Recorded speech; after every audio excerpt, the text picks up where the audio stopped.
Really, my view of helping students is to really help them figure out what their interests are and what their abilities are, and to help them explore different things. Not necessarily just medicine or dentistry or other health careers, but to get experiences that help them look at who they are. So I've worked with students who have been waitresses or waiters, worked in construction, have taught, have traveled, all things that help them get a better sense of who they are. And then clearly many who have volunteered in various capacities. And it doesn't necessarily have to be health related, but just to tap into their own drive in helping others. And then that will be seen by the medical or dental schools or nursing schools or PA schools as their personality and why they would want them as part of a healthcare team. And so I think it's more than just the person saying I want to go into a healthcare area. It's, do I want to go into an area where I really get to help people and have demonstrated it? And I think that's part of the process. So Um, then, can I jump into this? I just want to sure. stay on the hook, which is the demonstrated interest. So, with your amazing career history, you looked at many applications. I mean, if I had to quantify, how many applications have you reviewed for the pre-med Well, students? the process has been primarily for the special programs that we've had. While I was at Adelphi, we had a program with Upstate Medical School, with NYU Dental, uh, LECOM Medical and Dental School, NYIT's medical school, PCOM, and then a few others, some PT programs with New York Medical College, podiatry with New York College of Podiatric Medicine. So over the 12 years that I was at Adelphi, or was it 14? I can't remember. Probably at least 1,000 students who had applied to these programs, and certainly was looking for students who had some medical related experience, particularly the medical programs or dental. But it was beyond that. I had a student who apologized to me because because one of the criteria they'll look for is leadership.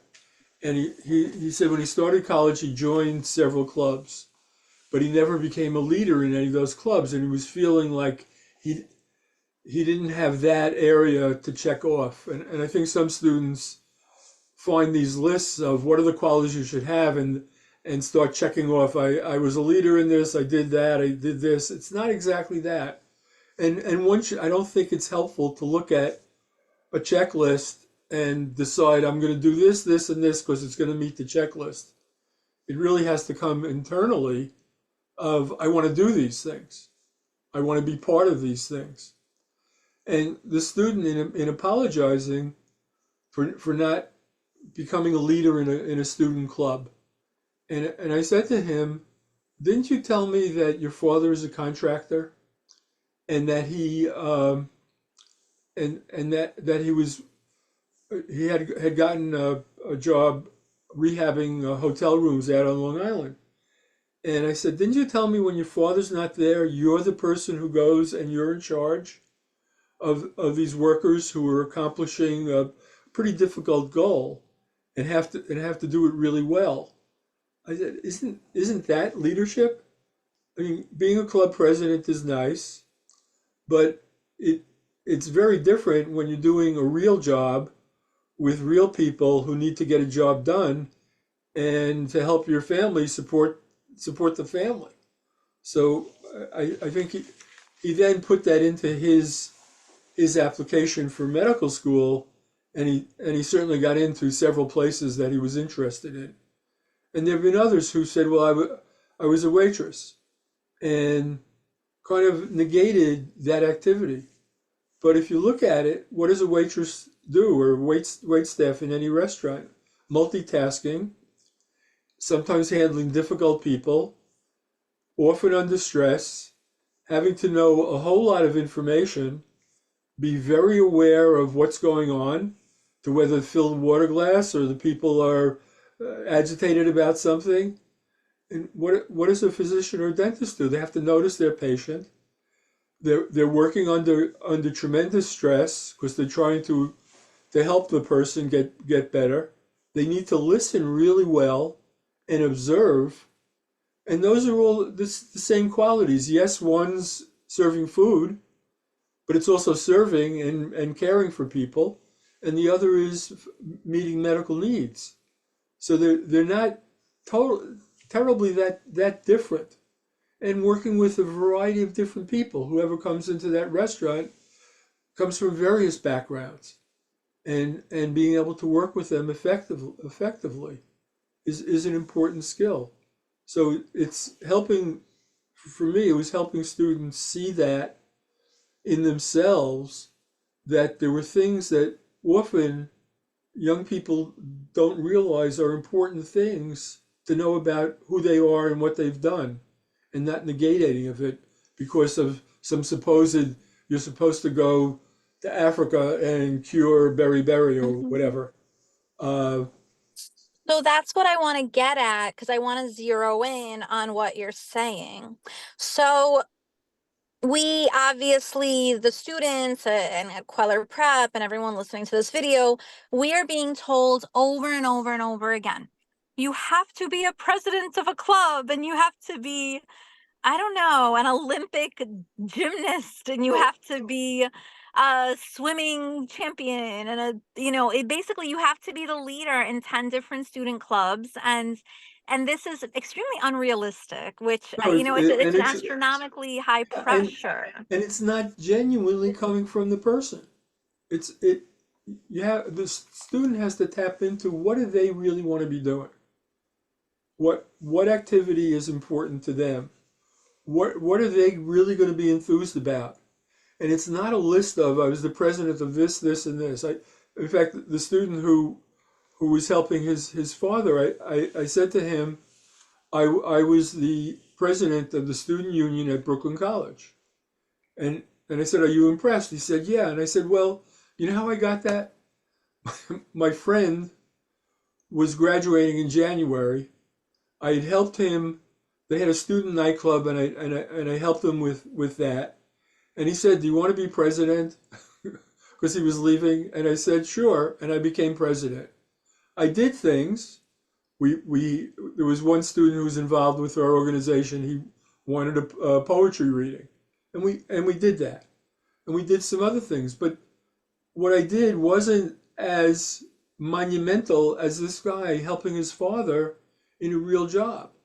And I used to work in Correct. my father's store and do deliveries and put things away, and that was much more meaningful in many ways than being the president of the student union. It sounds good, but and I think the reality is many of the people on admissions committees, they've had a life too, and they're aware of what's really meaningful and what's not. It's not negating being president of a club, but it's also then asking, what did you do with that club?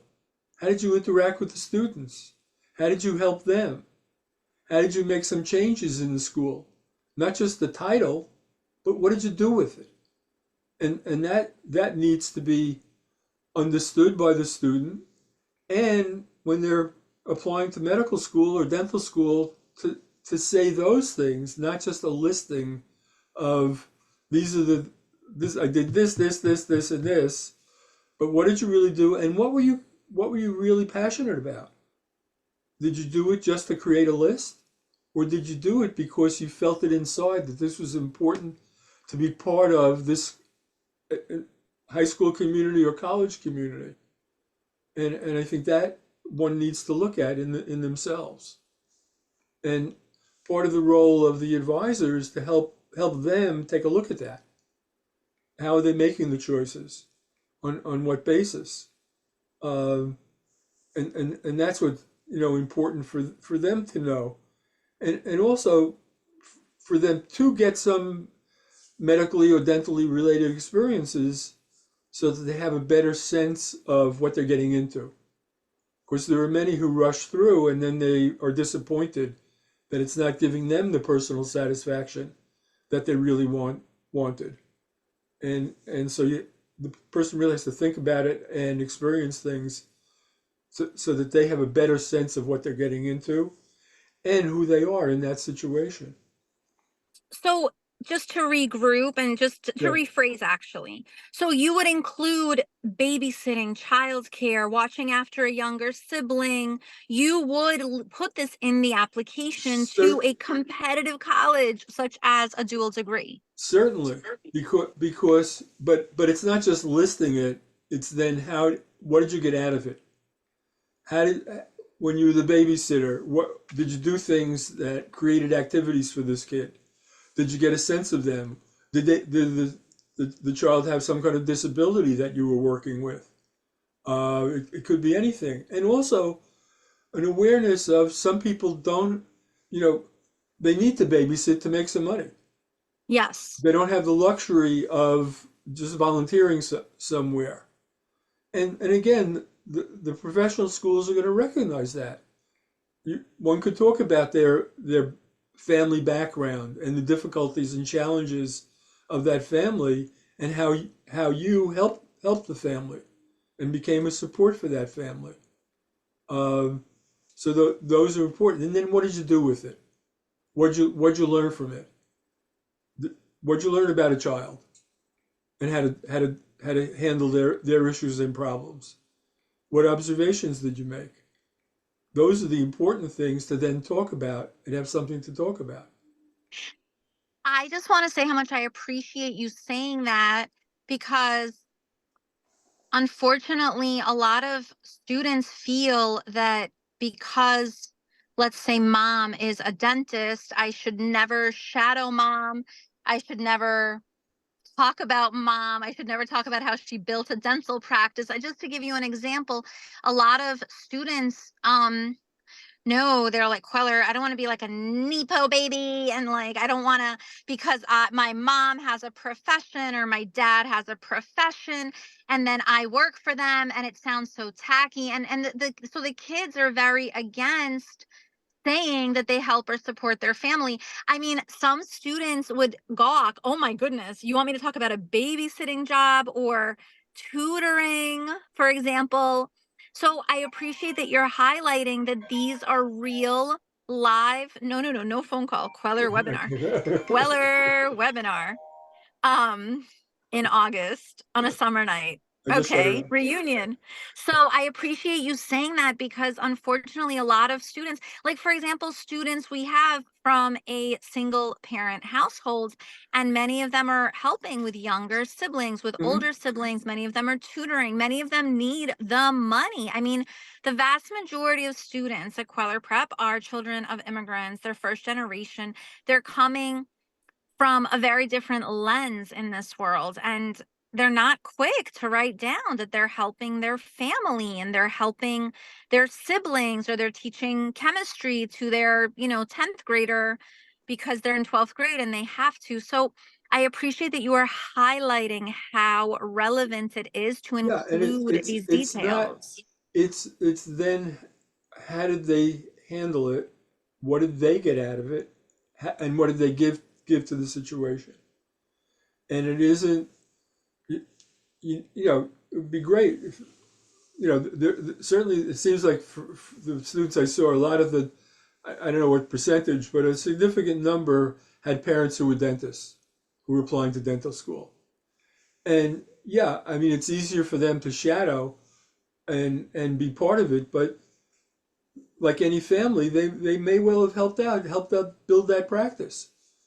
Yeah. Because those are expensive operations, Yes. and if they can help out, but but beyond that, they should also have some other experiences in a different office and make some contacts, so that it's not just that, but also that they also need to see a variety of practices, so that they're not just you know, their view is just not of their parents' practice, but then to talk about it with enthusiasm and with understanding of what they learned, whatever observations they made, or wherever it was, and it's in that telling to come up with stories that happened to make it real. What were the difficult patients? What were some problems that were solved? How was it solved? How did the dentist or doctor deal with a particular patient where others might not have been able to? And so, what did you learn from the experience, no matter what the experience is? And certainly, it would be nice to be a volunteer, but if your family needs some money and you need money, uh, you get a job wherever you can. So on the applications, if you can go through this Rolodex of decades of experience and wisdom that you have, what were some extracurriculars beyond what we just discussed that you really feel stood out? Like things where you said, you know what, this is someone who should be accepted. This is someone who will thrive in a dual degree program. I think it was a variety of things. I looked at what students might have been in a band or an orchestra, or on a team. Not that excluded people. There are others who volunteered in a first aid squad. Uh, I can't think of anything particularly outstanding that I honed in on, but it was some of those kinds of things. Uh, Working several jobs, being a waitress, working it. One fellow, he wanted to be a dentist. His father, again, was in construction, and I'm blocking on the word, but he in the ceiling when you put up, it's related to dentistry, in fitting in columns and color, and he was able to do that, and it related to making dentures in some way, fitting it in a small space, matching color. Uh, that one tied together pretty interestingly. He wasn't going to talk about it, and I said, "No, you got to talk about it. That it's certainly a relevant skill that you developed already. That's related to the field of dentistry. So some connection there." Uh, what One student who went on to upstate medical school, he he he liked to travel by bike. He went from New York to Pennsylvania by bike and back. That was his, both good physical exercise, but going beyond himself, and being able to take some risks. So he was somebody I wanted to talk to. Then and you're asking that, I was thinking of uh, a particular student who uh, was applying to the NYU dental program, and a lot of times students will try to find a quote, which I never really liked. Like one girl quoted something, and I said, "Who said that?" And she said, "Her mother." So I didn't think that was particularly helpful. But this other student quoted something about a smile. He wanted to go to dental school, and and I and he cited the person who said it, and the person who said it was a woman named Phyllis Diller. I asked him who Phyllis Diller was. He didn't know. He quoted somebody, but didn't even have the curiosity to find out who it was. Phyllis Diller was a very popular comedian in the 70s and 80s with wild hair and a kind of crazy presentation. The moment I asked him if he knew who she was, and he said no, I knew I was not going to accept him into our program with NYU. No matter how good his grades were, which they were, no matter some of his experiences, which were decent, but not to have any curiosity and to quote somebody and not even find that out. It felt, how is he going to be a good dentist? What is he going to explore with any depth a problem that he might be facing? Would he just take it on face value? So So sometimes it's the reverse that you find out to make a decision. I don't know if others would have decided that way. I have my own perspective. It seems to gel with a lot of the directors of admission that I've met, but you don't always know. And but that's what they're looking for because they're just people. And we put them on a pedestal, but they're really people who've had lives, who've had interesting lives, and they're very aware of when they're being told something, how to look a little deeper at the person. And the students you work with need to, get that help to help them look at who they are and what they're about. So as I told you earlier, it's funny that you say this because so we had a student at Kweller Prep accepted to 30 colleges, 8 Ivy Leagues, and quite frankly, she kind of made me famous all summer. I've been in Uh-huh. Channel 2, Channel 7. I've had a Uh-huh. really fun summer, Dr. Schwartz, on a lot of media, including El Tiempo, New York Post. So would you believe this brilliant girl known as what did the Post say about her? She's New York's brightest. Would you believe her college essay is all about tango? Her mother and father ran a little tiny tango studio. And then during the pandemic, they basically offered private tango lessons for Uh-huh. families. And her entire essay is about tango, the history of tango, and what it meant to work alongside, basically her parents during Mhm. the good, the bad, and her parents did not go to college, and she intertwined everything. And of course, this bright mind beyond academics, which she had plenty of, she really, I mean, she wrote about the concept, like this is something very, I grew up in a community of tango dancers. Mhm. She brilliantly, so we had a whole separate webinar on this. She brilliantly connected tango and how it led her to look into gender roles and gender inequality roles because tango is very male female dominated with who's Mhm. dancing what. um I mean, it was fascinating to see that she's focused so much on this aspect as Well, opposed to saying, I am a future scientist. I am a future chemist. mhm. I know biology and I got a 5 on my AP Yeah, bio. no, I So think she it's didn't the talk about person. any of that. Yeah, they want to know the person and that she's passionate about that and also helping her family and being engaged in it and seeing it as greater than just dancing. I don't know. I have two left feet, so it would be tough for me to, to Well, do that. But you and I both. but I definitely.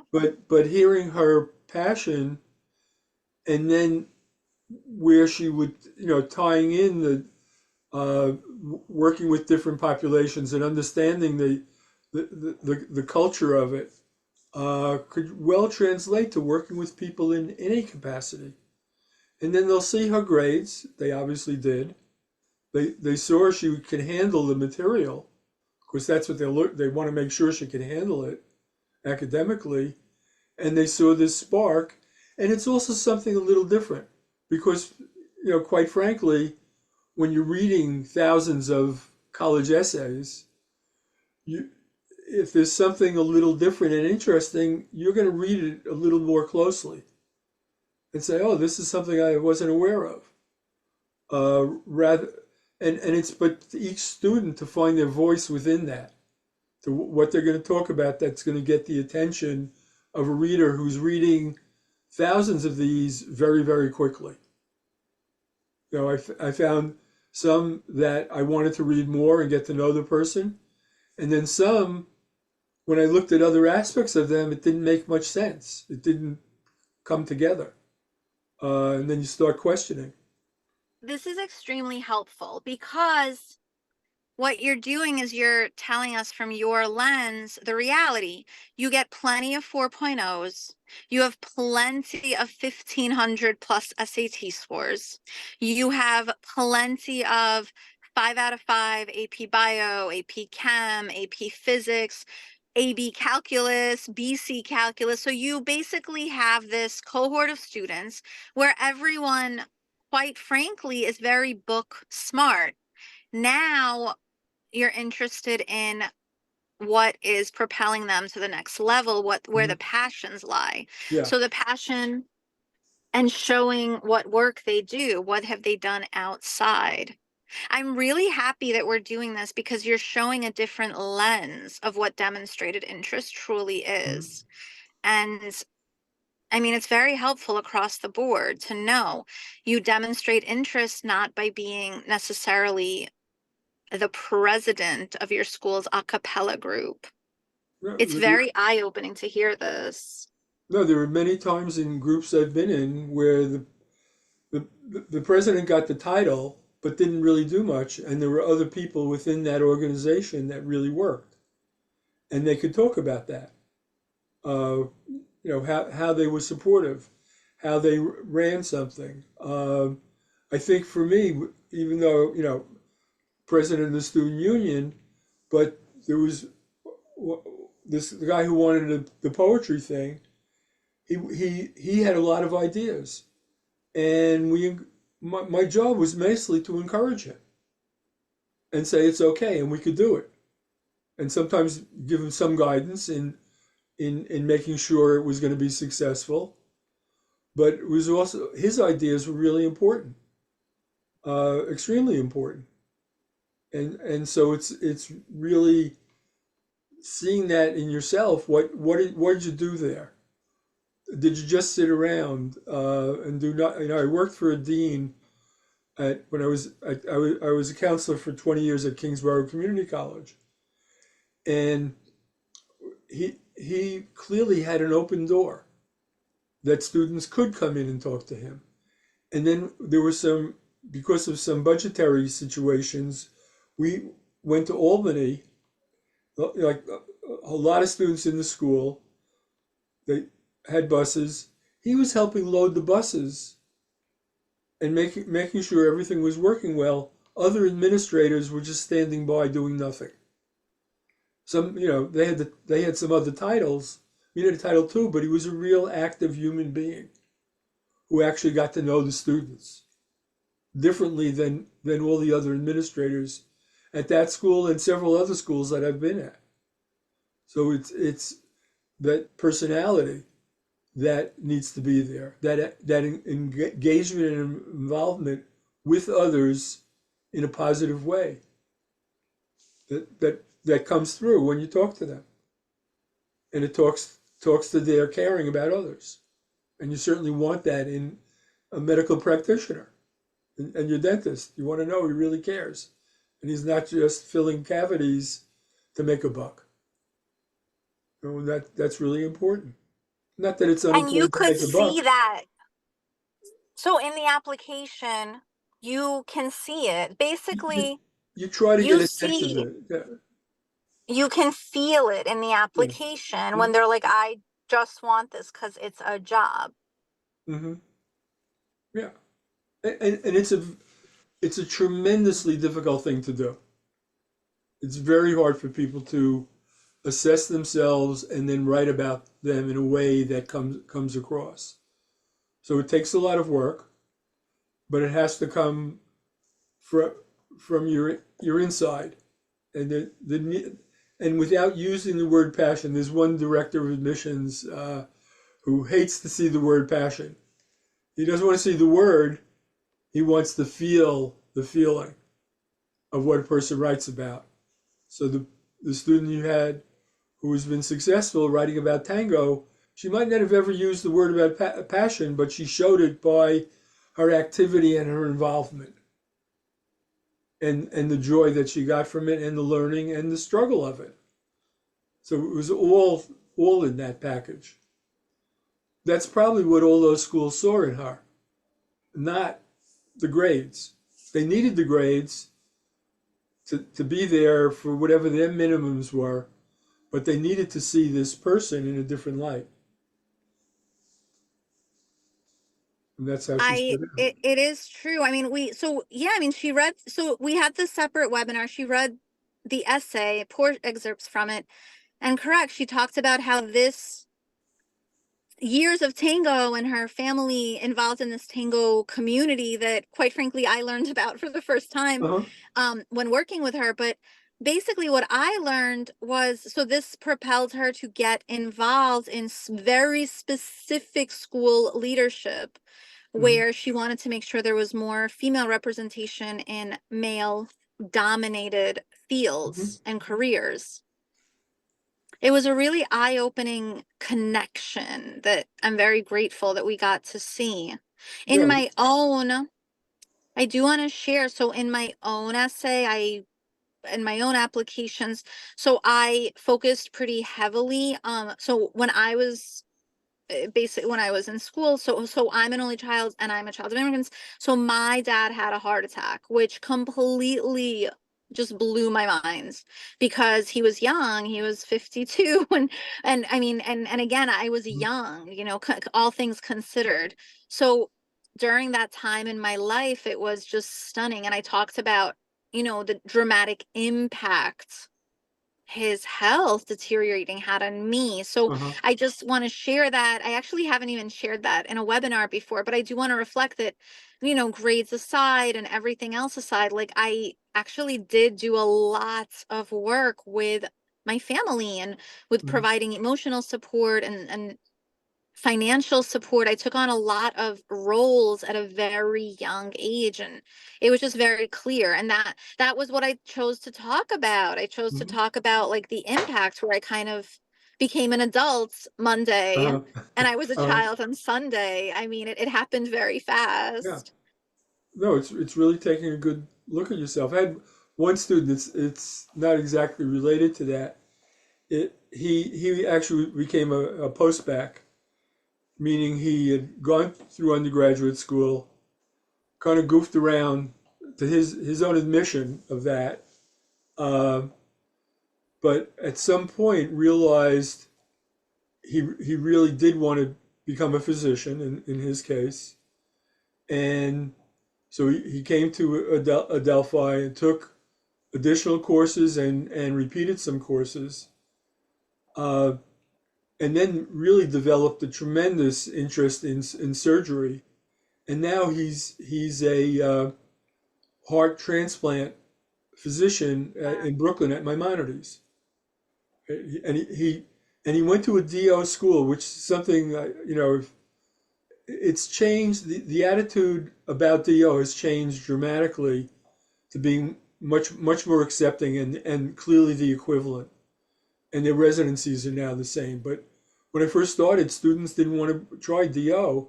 Yet this guy became a DO, wound up in one of the top heart transplant residency programs in the country because he finally stopped kidding around.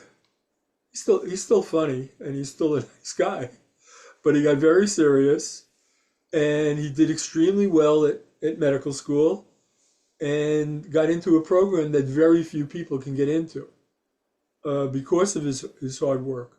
And that's the other thing.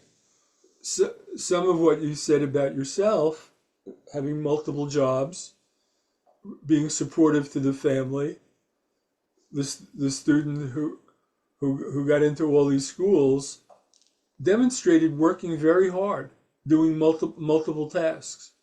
And when one goes to medical or dental school, you got to work really, really, really hard. It's not for the faint of heart. Uh, one of my friends, his son, wound up at Upstate, but while he was doing that, he was working at Dinosaur Barbecue, cooking barbecue, because he needed to work his way through medical school. Yeah. Fortunately, he was able to do it. I wouldn't suggest it to anybody really to try that.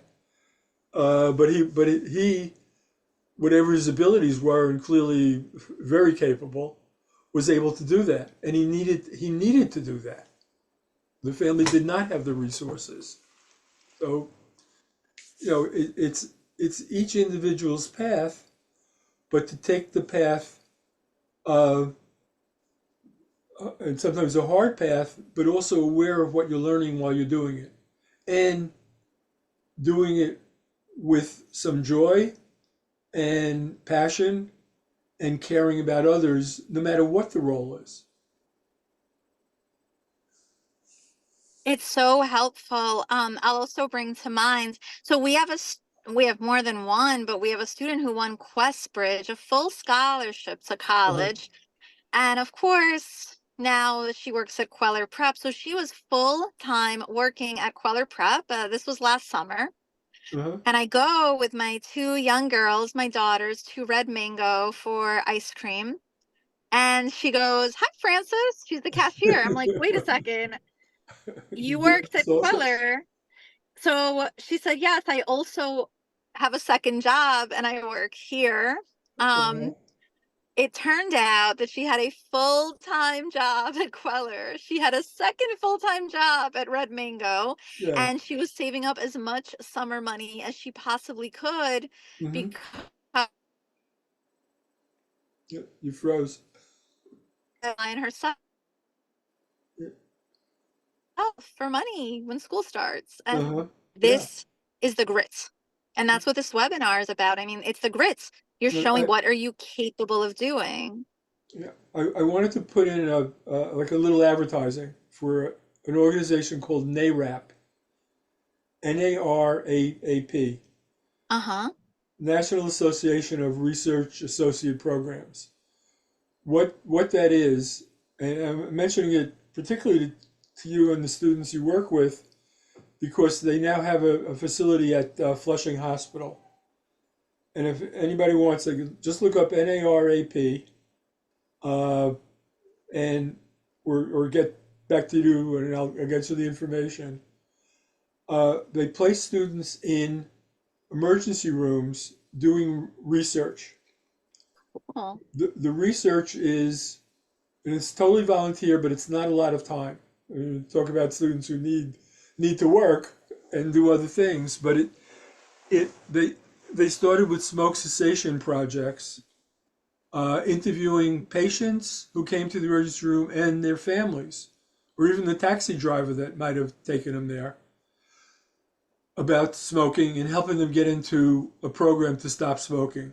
It's expanded, it does that, and it also is doing now cancer screenings. And what they do is talk to the patient or the family with a protocol that asks them specific questions, also tells them about confidentiality, etc.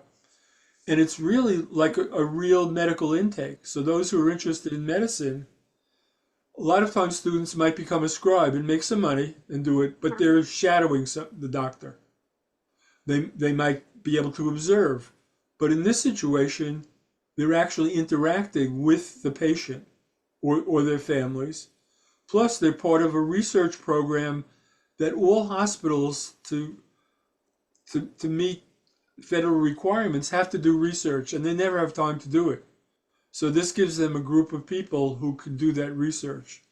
So those who are entering college, that they can give 4 hours a week, and it was up to 17 locations around the country, but COVID narrowed it down. We now have three. So one is in Connecticut in Bridgeport, one is in Flushing, and one is in Hackensack, New Jersey. And the organization is looking to expand more. So particularly those students who are local, they can get to one of these facilities. Just 4 hours a week of volunteering. It's not. We don't want it to be overtaxing. Eventually, when they graduate, they could become the lead people, and that would be more of a commitment. But again, they're getting a different experience. They're getting to interact with patients, learning the protocols of research. So it's ultimately going to help them both getting into medical school and then beyond for getting to residencies where they have to do research, and it gives them another avenue. So I'm just throwing that out. It's called NARAP, NARAP. I very much appreciate it. And in general, just in terms of experience, I recall these students, they can volunteer from 14 years old. For example, Elmhurst Hospital. They Hmm. take interns as young as 14. I mean, Lenox Hill takes 16-year-olds, so they can actually get some experience early on. They don't have to wait until they're 25 to try something for the first No, time. for sure. To be in that environment, I mean, you really need to get, not just as a patient, but some experience behind the scenes, if you can. Sometimes it's not possible. There are facilities that aren't so receptive, and then particularly those who, when we went through COVID, they couldn't get anything. I mean, it made it challenging. Uh, but clearly, or if they get a job in the cafeteria, if they need money and they get a job in a cafeteria in the hospital, they're still in that environment and could start meeting people. And they see a sign for grand rounds and they could go on it. Often depends on the school, on the hospital or the service. But those might be possibilities also. Or working in a pharmacy, even if they might even find that as a good profession, which it can be. So, and expose them to another area of helping. So interesting. So if you saw someone pre-dental who worked at a pharmacy, would you discriminate? Would you say, what are you doing? This is a mismatch. Well, hopefully they may have gotten some, at least some shadowing in a dental office experience. A little, it doesn't have to be a lot.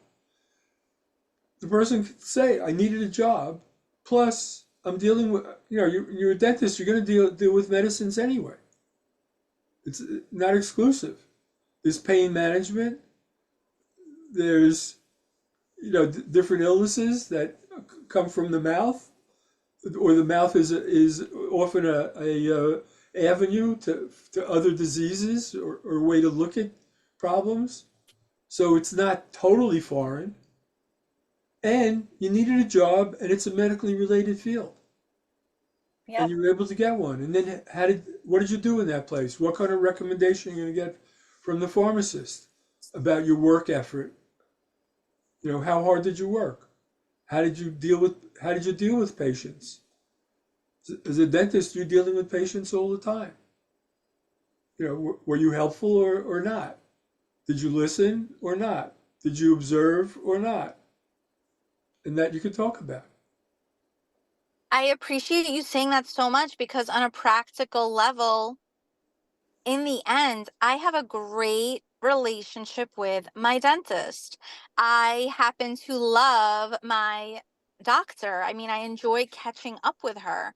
My dentist, I enjoy the banter with him. I mean, Hmm. at the end of the day, like my relationships are so good and I want to, and I have to say, I mean, I'm with my doctor for over 20 years Yeah, and I've recommended and I've talked and my dentist also, I mean, this is over. So these are multi-decade long yeah, relationships and they that feel, happened. and I having the position that I had, I was lucky because I would all tell them what I did, that I was the pre-med, pre-law, pre-dental advisor. And the conversation probably was a little different because of that. Many of the physicians said, why does the student want to do that? Because they've seen changes in medicine where they don't have as much individual control over their practice. That's, I think, been the common theme and a main difficulty.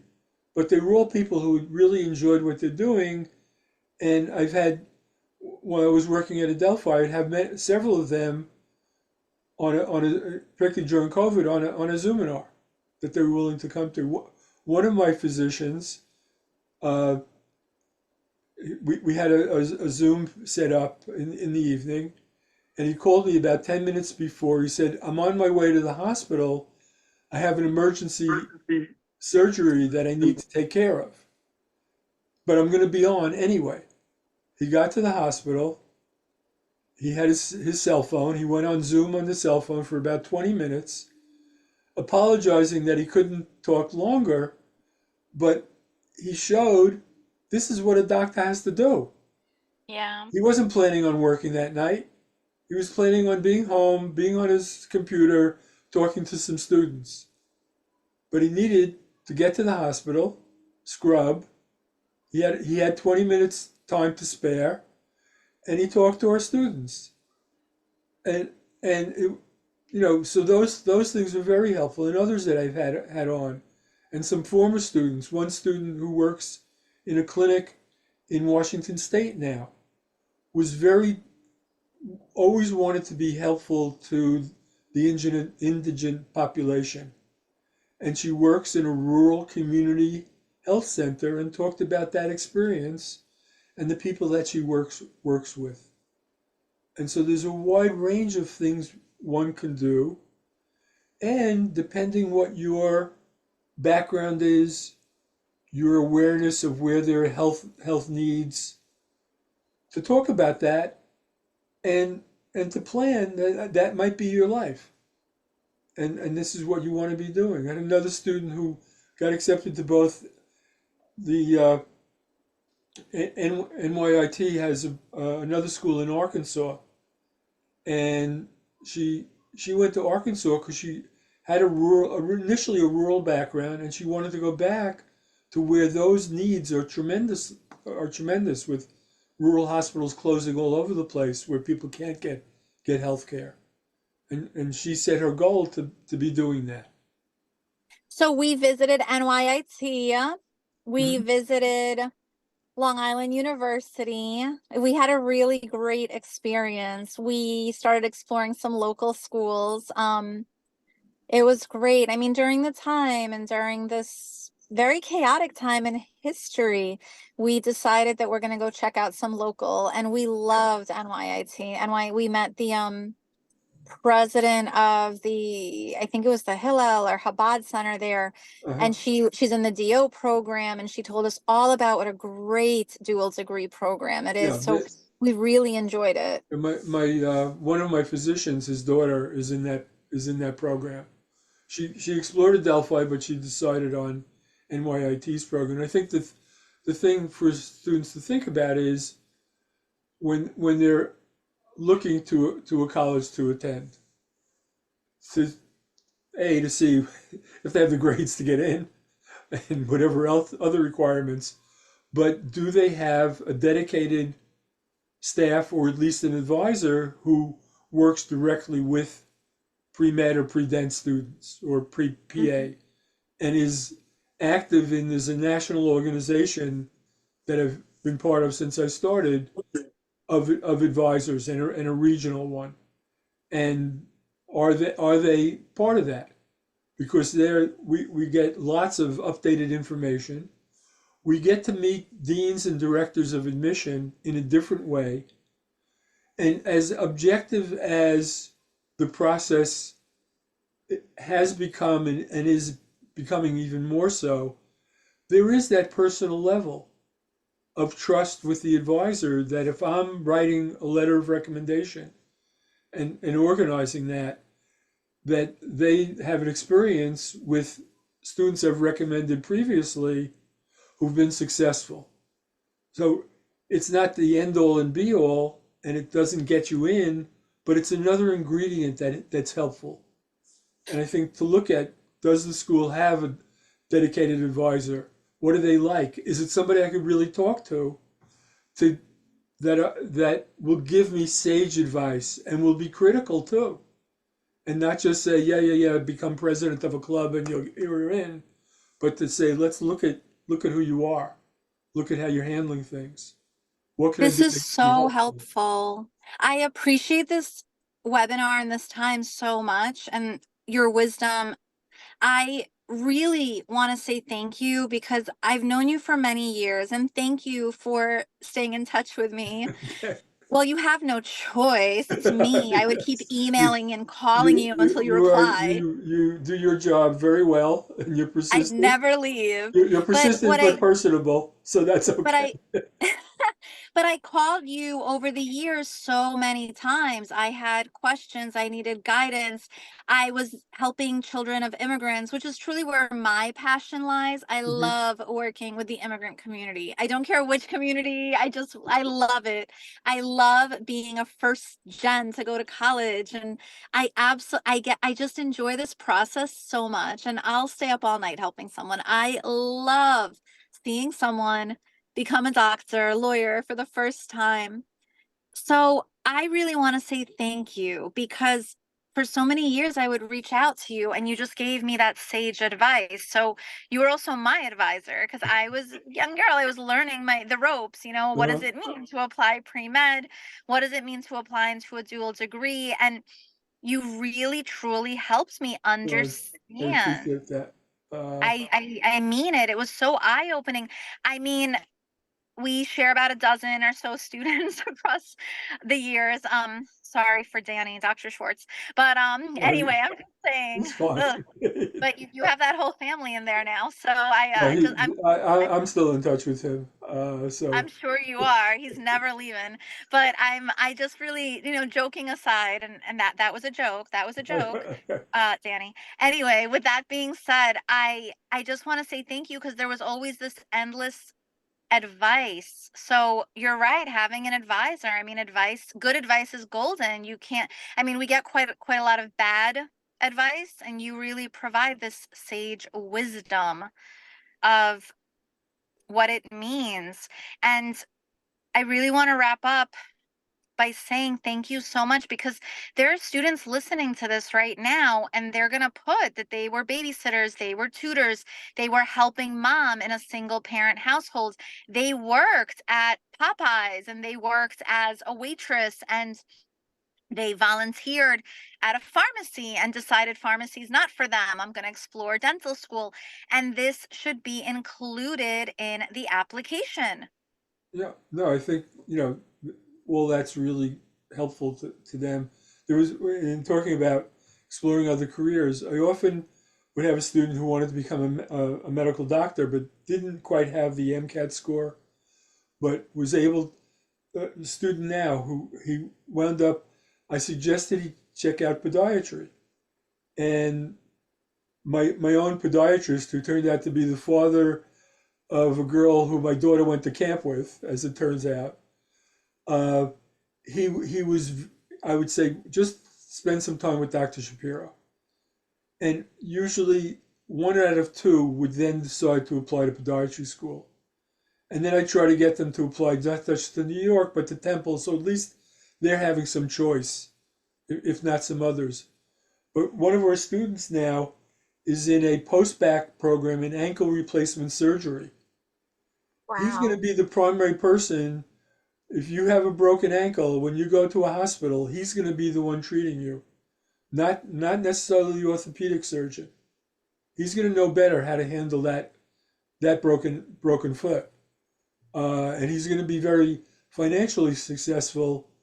But he also was able, by doing that, to be the surgeon that he wanted to be, but couldn't get into a medical a primary medical school. Uh, and he's really a nice, happy kid.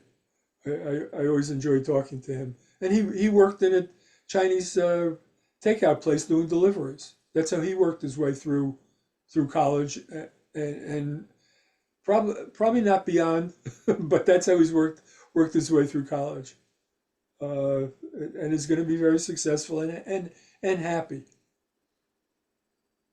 I feel like this was such an eye-opening webinar, because I can't tell you how many students we meet at Kweller where they have the grades, they have the GPA, they have everything, but they're afraid to include content that they Hmm. feel isn't relevant to their lives, and it's truthfully the crux of their lives, and Yeah. it's the cornerstone of their No, they existence. I read mean, things this is that have great. this checklist, and it's not helpful. I haven't looked at it of late, but Student Doctor Network seems to have improved tremendously. And there's a former advisor and director of admissions who's very involved with Student Doctor Network. So there might be a lot of things on that they could look to. but you have to look at it with maybe somebody else commenting and seeing, well, maybe that doesn't make as much sense as it sounds. But and there are resources around that can help people additionally. But we'll talk to those human qualities that we have that we need to express and show, It's and that's so the goal. important. It's so special. And it shows grit. It shows that you're capable. I appreciate this so much. The students, I can't wait to share this video. Okay. And it's really an honor. And I just want to also conclude. Thank you for being more than an advisor. Thank you for being a friend. You are a friend. Everyone listening to this webinar right now is so lucky because you are telling us things I don't think the students would even think to include in Mm. their applications if it wasn't for this webinar. Well, I And hope that helps. Yeah. you're opening their eyes, and now they know, you know what, put down that babysitting job, put down that tutoring job, put down. And by the way, where would I be if I didn't have that tutoring job when I was 15 years Hmm. old? Where Right. would I be today? All over the news, all over the media, 30 colleges. Oh my goodness, I've had a long week of publicity, so I'm very grateful. Okay. Where would I be without that job? I mean, it Hmm. started, right? It Yeah. started back in high school. So thank you for stressing how important it is to include that they're financing their education, that they're supporting their families. This is so helpful. I wish you a great end to summer, a happy start to the upcoming Jewish New Year, school New Year, Hmm. holidays. I wish you a good start and good health and wealth and peace on earth. And I am Yes, for beyond sure. grateful for your decade plus of wisdom in my life and helping students you don't even know listening to this webinar right now. Well, It was you're quite such, welcome. I'm so happy that we reconnected. It's great. Enjoy your retirement. I am. Queller might be back. You retired from your career from work, but you didn't retire from Kweller Prep's free Okay. webinars. Remember that. All You right. will never escape the webinars. Okay. I'm really excited to share this with the students. Many of our students are studying nonstop right now. They have the SAT this Saturday and Sunday. All right. So Well, we good have luck. I hope they quite the did well. anxious batch. Yeah. Okay. So they will be busy, busy, busy. So they're probably going to see this recording come Monday. Thank you, Dr. Schwartz. Thank you again. I will say hello to everyone. Ronnie, Danny, Rebecca. I will say hello to Uh, the whole cohort okay. who's there. They'll be very excited to see that they were mentioned. Okay. Okay. Take care, Dr. All Schwartz. Have a right. wonderful evening and thank you again. Oh, Bye. you're very welcome. Take care. Bye. Bye bye.